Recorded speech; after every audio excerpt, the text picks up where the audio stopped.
Tiamat and Enlil had sunk into the black abyss, their forms wavering like dying embers. No radiance had descended with them, for the heavens had turned away. The underworld had received them not in triumph, nor in dominion, but as broken remnants cast from eternity. A hall of stone, cold and unyielding, stretched before them, its walls breathing with the whispers of lost spirits. Across the floor, shadows had crawled like rivers of oil, staining the silence. Tiamat had fallen, her eyes once wrought of gold now dulled to ash. Enlil had bent low, blood upon his lips, his breath ragged. And the stillness that followed was heavier than death, a silence that smothered all remembrance of the divine. Is this what remains of gods? Broken, burned, hiding in the dark? We were betrayed! This was no victory. It was a trap laid in prophecy. It wasn't flame. It was fate, born from the clash of our own power. And he used it! We were not fools! We were gods! And gods do not end. They return. The flame had consumed legions and left them to ash, yet Tiamat and Enlil endured, scarred, seared by fire, yet unbroken. Life still clung to them, faint though it was, and within that fragile ember, the shadow of chaos had smoldered, refusing to die.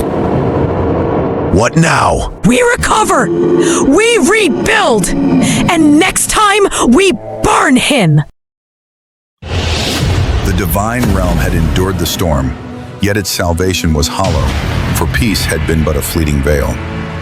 In the veiled abyss, vengeance had kept its vigil. Ash had drifted like pale snow upon the ruins, and the heavens lay shrouded, not by night, but by smoke and the weight of silence.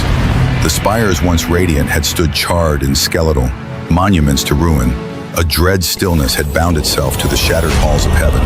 For the fire that had preserved the gods had not perished with the clash of war. It had endured, an ancient hunger, chained only by the command of its master. Marduk had stood solitary within the inferno, yet the flames had left him unmarred. The fire had bent its path around him, as though in reverence to its master. Upon his face lingered no mortal expression, but a mask wrought of sorrow and of iron resolve. This is not victory. This is the cost of choosing to survive. He had raised his hand, and the flames had drawn inward, coiling into the scorched earth like serpents returning to their pit.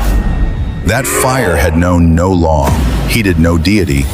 It had been born of the clash between chaos and order, bound only to the summons that had awakened it. At last it had vanished into the fissures of the world, leaving behind a wasteland of gray, no life, no splendor, only ash. The gods who endured had gathered, their forms broken, their steps unsteady, their voices stilled. Above them the radiance of the divine realm had waned, trembling faintly, as though the heavens themselves were a star at the edge of death. The fire saved us, but it burned our future to save our lives. The light may be dimmed, but it is not gone. The fire was never meant to save anything, only to stop what could not be stopped. He had turned, his gaze reaching across the desolate expanse, fixed upon the far horizon of blackness, the threshold of the underworld. Tiamat still breathes, Enlil still curses, and chaos still waits. The divine realm will be rebuilt, stone by stone, light by light, but we must prepare. Marduk had walked alone, each step searing the ash with a trail of fading light. At last he had halted, lowering himself upon one knee, and with solemn weight he had laid his hand upon the wounded earth. Sleep now, but not forever. Beneath his touch, the earth had throbbed with a faint rhythm, and in its depths, the fire had sunk away, coiling into silence, like a dragon descending into slumber. The war had not ended, nor had the realm been restored.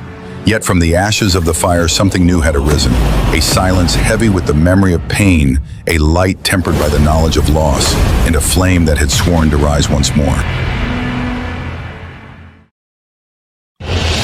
Marduk had cast his gaze upon the heavens, and upon his face lay a sorrow distant and profound. We are not whole, not anymore. Order cannot coexist with chaos in a single sky, not without tearing itself apart. Marduk had summoned the fullness of his power, and the sky itself had shattered like glass beneath the weight of his command.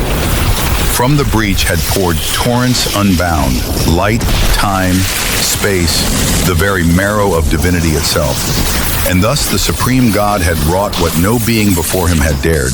He had cleaved reality in three.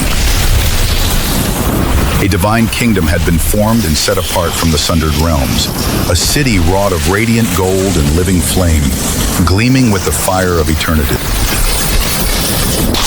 A kingdom for the gods, untouchable, eternal. The realm of mortals had taken shape between heaven's flame and the abyss below. A kingdom for mortals had been wrought, resilient, unknowing, untouched by the secret wars of the gods. A kingdom of darkness had been cast below, the dwelling of the dead, the dominion of demons, and the throne of endless shadow. And a prison for the wrath that could not be destroyed. Tiamat had lain in shadow, her vast coils shrouded in darkness, her eyes ablaze with unyielding fire. The walls around her had shuddered beneath the weight of her wrath.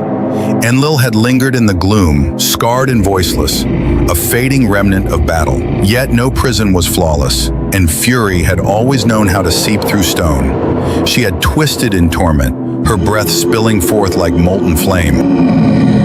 He thinks he's caged me. He thinks this place can contain what I am? When the realms had been set apart, a rift had formed for but a fleeting breath. Tiamat seized the moment and rent the fissure wide, and chaos poured forth. Demons shrieked with eyes like burning coals. Giants thundered across the trembling earth. Dragons unfurled their storm-laden wings and vanished into the tempest. Witches drifted in silence between the veils, and primeval beasts howled their birth into the world of men. Yet when Tiamat herself sought to cross, the breach betrayed her. The searing flame of the rift turned upon its maker, and as it closed, it consumed her, drowning her hope of passage in torment and fire. I am not done! The breach had sealed, and Tiamat had fallen back into the abyss, her form seared by the fury of her own unmaking. Upon the throne of shadows she sat once more, her flesh scarred, yet her lips curved in a smile of dreadful triumph.